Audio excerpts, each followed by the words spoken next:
Hey y'all, welcome to my channel. I know it's been a minute. Like I always say, if you're not satisfied with my content, feel free to go to another channel. Comments, suggestions are always welcome, but rude comments are not necessary. This is a story of comedian actor Richard Pryor. Richard Franklin Lennox Thomas Pryor was a natural born comedian. He was born on December 1st, 1940. He was best known for his stand-up comedy acts and later a renowned actor in Hollywood. He starred in such films as Stir Crazy, Moving, Hear No Evil, See No Evil, and a plethora of others. Richard Pryor was born in Peoria, Illinois, in a brothel that his maternal grandmother managed. His mama and daddy were briefly married when he was 3 years old, although the marriage didn't last. His father served in the military during World War II, a boxer and a bartender. His mama, Gertrude Pryor, maiden name Thomas, was a prostitute and an alcoholic. His father, Leroy, aka Buck Carter Pryor, born on June 7, 1915, and passed away on September 27, 1968, was a former hustler and pimp. Richard's mother abandoned him at the age of 10, and he was primarily raised by his grandma, Marie, a tall, no-nonsense woman who had no problem with beating up people, including Richard, for his eccentricities. He was one of 4 children who were raised in the brothel by his grandmother. Richard was allegedly sexually assaulted at the tender age of 7. He was expelled from school when he was only 14. He was drafted into the Army from 1958 and 1960, but spent the majority of his time in the service in a military prison. According to a 1999 profile article about Richard in The New Yorker, he was incarcerated for an incident that occurred while he was stationed in West Germany.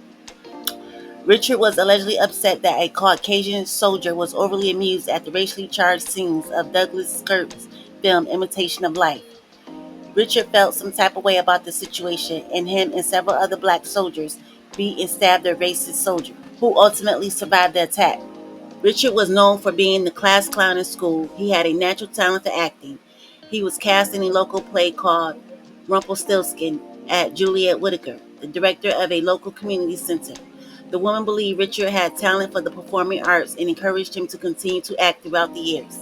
He was a member of Henry Brown, a lodge number 22 in Pryor, where he became a Prince Hall Freemason. In 1963, Richard moved to New York City and started performing on the regular in clubs along with performers such as Bob Dylan and Woody Allen. One of his first nights, he opened for singer and pianist Nina Simone at New York's Village Gate. Nina recalled Richard's bout of performance anxiety. She said that he shook like he had malaria. He was so nervous. She couldn't bear to watch him shiver, so she put her arms around him there in the dark and rocked him like a baby until Richard was stable. The next night was the same, and the next, and she rocked him each time. Bill Cosby and Dick Gregory were two of his inspirations. He started as a middle brown comic with material less controversial than what was to come. He also made his acting debut on Broadway. Richard started appearing on variety shows such as The Merv Griffin Show, The Ed Sullivan Show, and The Tonight Show with Johnny Carson. His popularity had grown to an audience outside of New York's comedy clubs, and he started performing in Las Vegas. By the late 60s, Richard had released his first self-titled album around this time. He also landed a few small roles in movies such as The Busybody in 1967 and Wild in the Streets in 1968. The first 5 tracks on his 2005 compilation CD, Evolution Revolution, the early years from 1966 to 1974, recorded in 1966 and 1967, captured Richard during this period. In 1966, he guest starred on an episode of The Wild Wild West. In September 1967, Richard said that he had an epiphany in his 1995 autobiography, Prior Convictions. The epiphany was that he walked onto the stage at the Aladdin Hotel in Vegas with Dean Martin and asked the sold-out audience, "What the fuck am I doing here?" Then he walked off. It was after this incident that Richard Pryor began to add profanity into his act, including the N-word. His debut comedy album, 1968 on the Dove Reprise label, captured the revolution of his routine. Richard's parents passed away within a year of each other, his mama in 1967 and his daddy in 1968.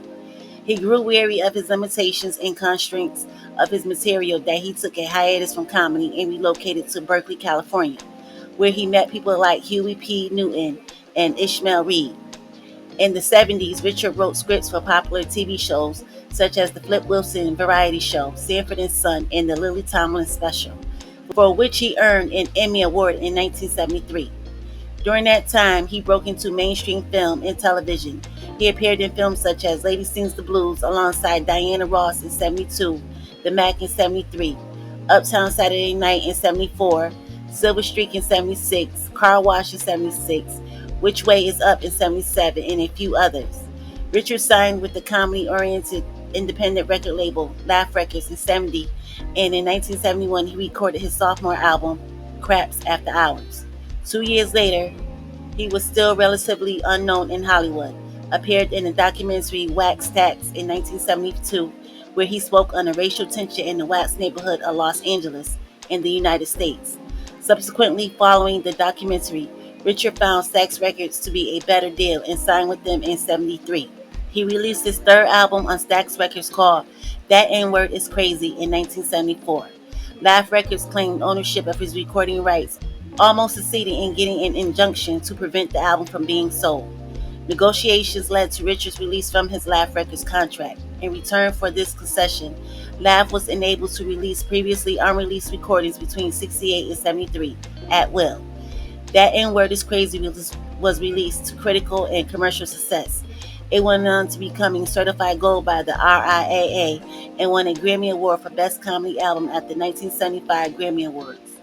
During the legal battle with Stax and Laugh, Stax temporarily closed its doors. At the same time, Richard returned to reprise Warner Brothers Records, which re-released The N-Word Is Crazy immediately after It's Something I Said, his first album with the new label.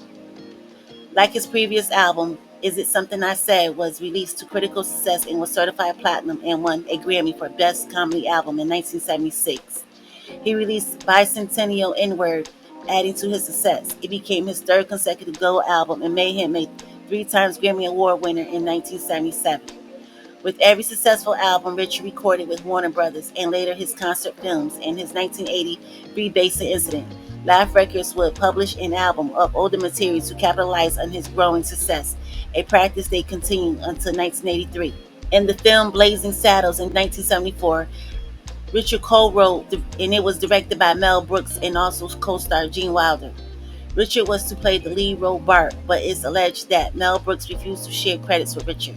Mel has always maintained Warner Brothers executives vetoed Richard's casting, but no studio executive has ever corroborated this claim. It was only after Richard's demise in 2005 that Mel Brooks began to insist that Richard was uninsurable because of an alleged narcotic arrest. But no studio has ever confirmed Mel Brooks' assertions. According to actor Michael Schultz, Richard wrote the script for Blazing Saddles, but Mel chased him out. Mel wanted all credit for the film, although he assured Richard the role of Sheriff Bart was his, but after Richard left the writer's suite, he never heard from Mel Brooks again.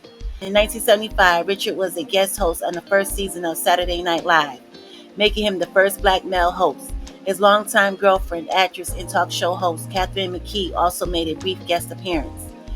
Richard would later star in his own variety show called The Richard Pryor Show, which premiered on NBC in 1977. The show was subsequently canceled after only 4 episodes, partly due to audiences not gravitating to the controversial subject matter.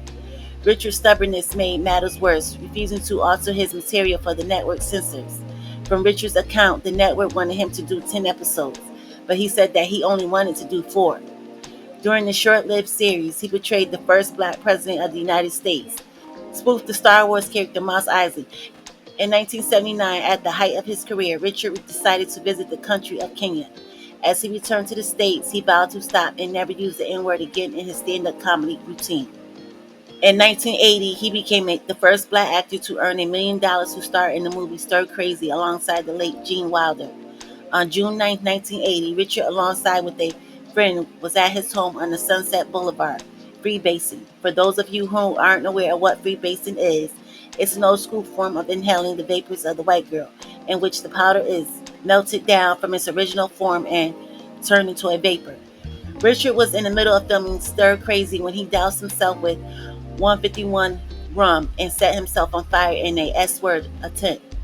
It was initially reported as an accident, but Richard later admitted that he did it on purpose in a drug paranoia haze.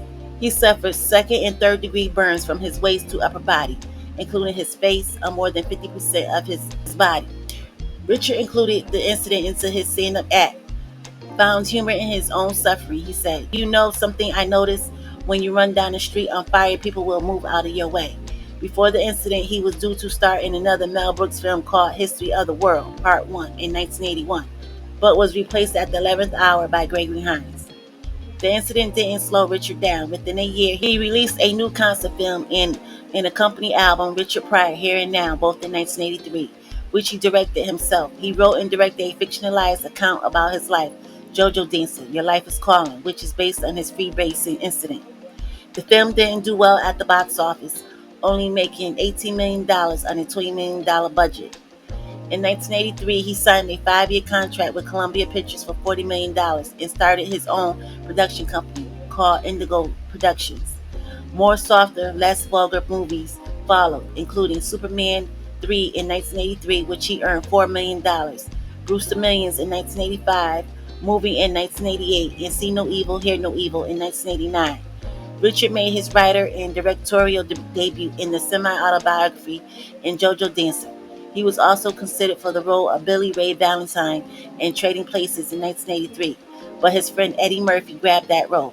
Despite Richard being known for having a vulgar and explicit stage persona, he briefly hosted a kids' TV show called Pryor's Place on CBS in 1984. Like Sesame Street, Pryor's Place featured a cast of puppets animated by Sid and Marty Krofft, hanging out and having fun in a friendly inner-city atmosphere, along with several kids and characters portrayed by Richard. The show's theme song was performed by Ray Parker Jr. Pryor's Place mainly dealt with more sobering issues than Sesame Street. It was canceled shortly after it premiered.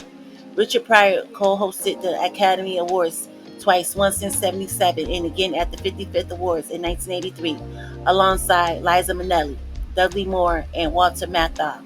He was also nominated for a Primetime Emmy Award for Outstanding Guest Actor in a drama series on the TV series Chicago Hope. Network censors had warned him about all the cussing he was known for at the Academy Awards, and that they slip up early in the show, a 5-second delay was instituted when returning from a commercial break. Richard, along with Andrew Dice Clay and Sam Kinison on SNL, hopes to be subjected to a 5-second delay. He became known for being demanding and very disrespectful on movie sets and for making selfish and difficult requests. In his second autobiography, Kiss Me Like a Stranger, co-star Gene Wilder says that Richard was frequently late to the set of Stir Crazy, and he demanded, among other things, a helicopter to fly him to and from the set because he was the star. Richard was accused of using allegations of unset racism to force the hand of film producers into paying him more money. Allegedly, Gene Wilder claimed that one day during their lunch break in the last week of filming Stir Crazy, the craft service man handed out slices of watermelon to everyone. Richard, the entire camera crew, and Gene sat together in a big sound studio eating a number of slices of watermelon, talking and joking. Some crew members used pieces of watermelon, used them as a frisbee, by tossing it back and forth to each other. One piece of watermelon landed at Richard's feet. He got up and went home. Filming immediately stopped for that day. Richard said he knew the significance of watermelon. He said that he was quitting show business and would not return to the production of Stir Crazy. The day after that, he walked in all smiles. Gene said he was privy to all the negotiations that went on between Columbus and Richard's lawyers, but the cameraman who had thrown a piece of watermelon at Richard's feet was fired that same day. Gene assumed that Richard had started using narcotics again during that time. Richard also co-starred in the comedy drama crime film Harlem Nights in 1989. The film starred 3 generations of black comedians: Richard himself, Eddie, and Red Fox.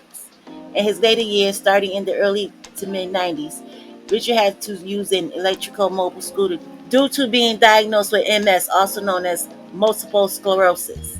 He often joked that MS stood for more shit. He appeared in his last film in a minor role, David Lynch's Lost Highway, in 1977. In 1997, playing an auto repair garage manager named Arnie. Rhino Records remastered all of Richard's reprised and Warner Brothers albums for inclusions in the box set in It's Too Deep, the complete Warner Brothers recordings from 1968 to 1992 in 2000. In December 1999, he appeared in the cold open of an episode of the Norm show entitled Norm versus the Boxer. He played Mr. Johnson, an elderly man in a wheelchair who lost the rights to in-home nursing when he kept attacking the nurses before attacking Norm himself. This was Richard's last TV appearance. Okay, y'all, stay tuned for part 2. Thanks for watching. Please like, share, and subscribe.